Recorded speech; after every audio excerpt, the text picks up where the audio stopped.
जी, सबसे पहले अपना परिचय। डॉक्टर संतोष दहिया, अध्यक्ष सर्व खाप महिला महापंचायत।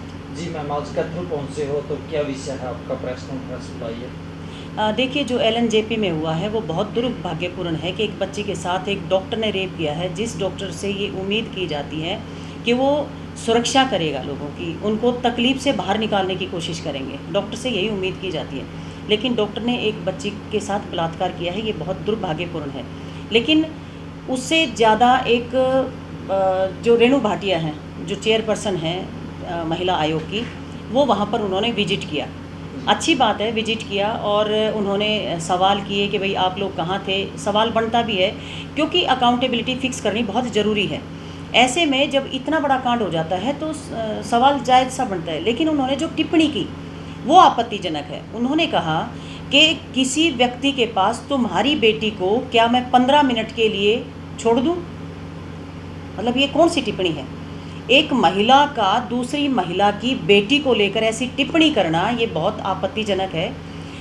रेणु भाटिया जी को मैंने देखा है कि वो मुंह देख के टीका करना कहते हैं ना हरियाणा में, वो करती हैं। जब हमारी पहलवान बेटियां बैठी थी, ब्रजभूषण के ऊपर इतने बड़े आरोप उन्होंने लगाए थे, एक शब्द उनके मुंह से नहीं निकला कि भाई इंक्वायरी होनी चाहिए, जांच होनी चाहिए।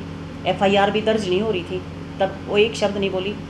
अशोक खैरात के वक्त 100 महिलाओं का रेप करने वाला, प्रज्वल रवैना 100 वीडियो दिखाने वाला, महिलाओं को डरा डरा कर बार बार रेप करने वाला, ऐसे लोगों के खिलाफ वो एक शब्द भी नहीं बोलती हैं।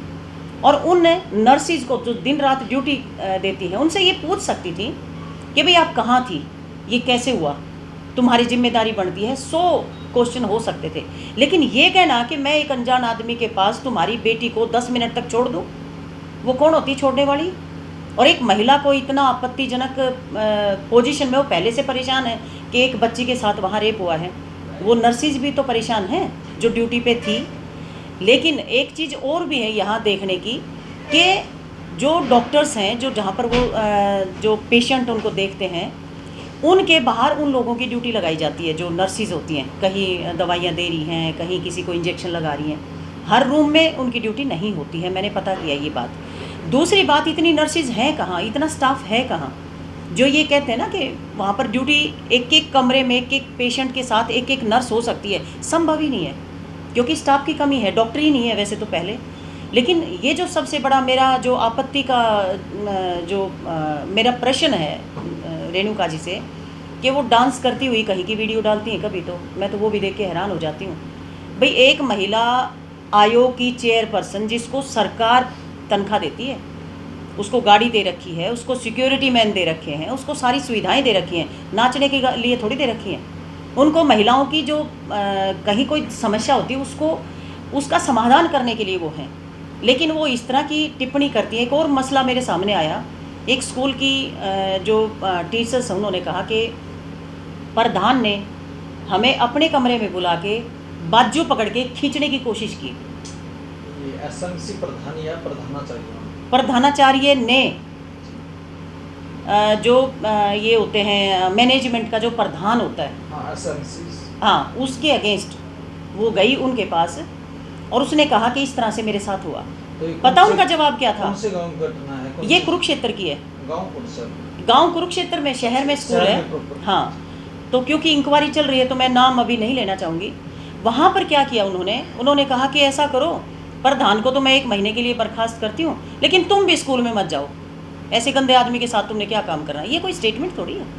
तो किसने बोला? रेणु ने। तो इस तरह की स्टेटमेंट किसी एक चेयरपर्सन जिसको इतनी बड़ी जिम्मेदारी दी हुई है, उसके शब्दों में तो मर्यादा, सम्मान, एक आदर होना चाहिए ना। मर्यादित भाषा, लोकतांत्रिक भाषा का प्रयोग उसको करना चाहिए। लेकिन वो लगातार नहीं कर रही है, मैं लगातार देख रही हूँ। लेकिन नर्सिस के साथ जो उसने किया है, उसकी बेटी को लेकर जो टिप्पणी की है, ये बहुत आपत्तिजनक है, अलोकतांत्रिक है। और इसके विरोध में नर्सें आज खड़ी हैं। केवल नर्सें नहीं, सब लोग खड़े हैं। हम चाहते हैं न्याय हो, उस लड़की को न्याय मिले। और जो डॉक्टर है, मेरे को तो कहीं कहीं ये भी शंका होती है, ऐसा तो नहीं उस डॉक्टर को बचाने की मुहिम चल रही हो। और 23 के 23 जिलों में प्रदर्शन किया गया है नर्स स्टाफ द्वारा कि जो चेयरपर्सन है उसको माफ़ी मांगनी चाहिए और सरकार ने संज्ञान लेना चाहिए। बिल्कुल सरकार को संज्ञान लेना चाहिए और उसको पब्लिकली आकर ये माफ़ी मांगनी चाहिए कि मुझे ऐसी टिप्पणी किसी की बेटी को लेकर नहीं करना चाहिए। 13 लाख महिलाएं गायब हैं देश से। क्या एक बार रेणु के मुंह से निकला कि सरकार से सवाल करे 13 लाख महिलाएं कहाँ गायब होगी? क्या उन्होंने पूछा एक बार सवाल? क्या उनका राइट नहीं बनता? क्या उनकी ड्यूटी नहीं बनती कि वो सरकार से सवाल करें? 13 लाख छोटा आंकड़ा है। हर रोज़ हरियाणा में 3-4 बलात्कार हो रहे हैं। क्या वो किसी से सवाल करती हैं? कभी सरकार से सवाल करते देखा है? उनको निष्पक्ष होकर अपनी बात रखनी चाहिए, महिलाओं के सम्मान के लिए, उनकी रक्षा के लिए बात करनी चाहिए। लेकिन इस तरह से वो एक राजनीतिक एक परिभाषा या भाषा कहूँगी उसका प्रयोग लगातार वो कर रही हैं, जो कि कतई शोभनीय नहीं है। तो रेणु भाटिया है जो महिला आयोग की अध्यक्ष है, वो फेमस होने के लिए करी है या मतलब रेगुलरली करी है? ये केवल टीआरपी के लिए है, क्योंकि वो टीआरपी लेने के लिए ऐसा कुछ कर रही है। नहीं तो एक कोई भी व्यक्ति है जिसके सामने कोई मसला आया है, वो जाकर आराम से पूछेगी भाई आप कहाँ थे, ऐसा क्यों हुआ, और ऐसा हुआ तो उसको सज़ा मिलनी चाहिए। जो इसके रिस्पॉन्सिबल हैं उनकी अकाउंटेबिलिटी फिक्स होनी चाहिए।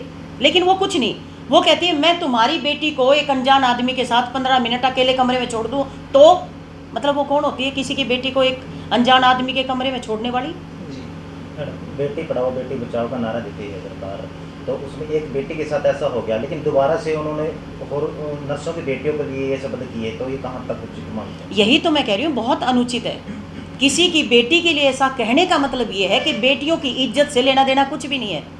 ये केवल एक नारा है। अदरवाइज एक नारा जो पानीपत से चला, उसके बाद हरियाणा में हर रोज़ 3-4 बेटियों के साथ बलात्कार होना बहुत बहुत दुखद है। पूरे देश में हर 15वीं 16वीं 17वीं मिनट में एक महिला के साथ बलात्कार हो जाता है। कितने दुख की बात है। जो डॉक्टर था मैडम, उसके पास पहले भी केस चल रहा था 2 साल से, लेकिन उसे फिर भी ड्यूटी पर उठाया गया। तो जब उस पर पहले केस चल रहा था तो ऐसे व्यक्ति को रिटायरमेंट के बाद दोबारा से लेके आए। क्यों लेके आए? क्योंकि उसके पिता आरएसएस के थे, और वो ये कहते हैं कि हमारी तो सारी उम्र आरएसएस में चली गई है, इसलिए उसको दोबारा से नौकरी दे दी। क्योंकि इस गवर्नमेंट में अगर कोई री एम्प्लॉयमेंट हो रही है तो केवल उन लोगों की हो रही है जो आरएसएस से जुड़े हुए लोग हैं। बाकी कोई आदमी कितना मेहनती है, उसके कैलिबर की, उसकी ईमानदारी की, उसकी मेहनत की यहाँ कोई वैल्यू नहीं है। उन लोगों की वैल्यू है कि वो उस शाखा से जुड़े हुए लोग हैं। एक तरफ बीजेपी हरियाणा में महिला को प्रदेश अध्यक्ष बना रही है कि महिलाओं को आगे आना चाहिए, दूसरी तरफ आज सभी नर्सें जी हर जिले वाइज प्रदर्शन कर रही है। इस बात को लेकर क्या कहना? देखिए, प्रदेश अध्यक्ष महिला बनाई, मैं उसका स्वागत करती हूँ, महिलाओं को मौका मिलेगा डेफिनेटली। लेकिन मैं रेणु से ये सवाल करना चाहती हूँ, जब सोनीपत के एमपी की एक वीडियो वायरल होती है तब वो कहाँ थी? क्या उन्होंने कहा कि इंक्वायरी करिए? एक आदमी जिसको संसद में भेज दिया लोगों ने चुन के, उस आदमी की वीडियो वायरल होना छोटी बात है क्या? लेकिन एक शब्द वो नहीं बोलती हैं, क्योंकि वो बीजेपी से जुड़ा हुआ व्यक्ति था। तो ये दुखद है। प्रदेश की जनता को संदेश क्या रहेगा मैम?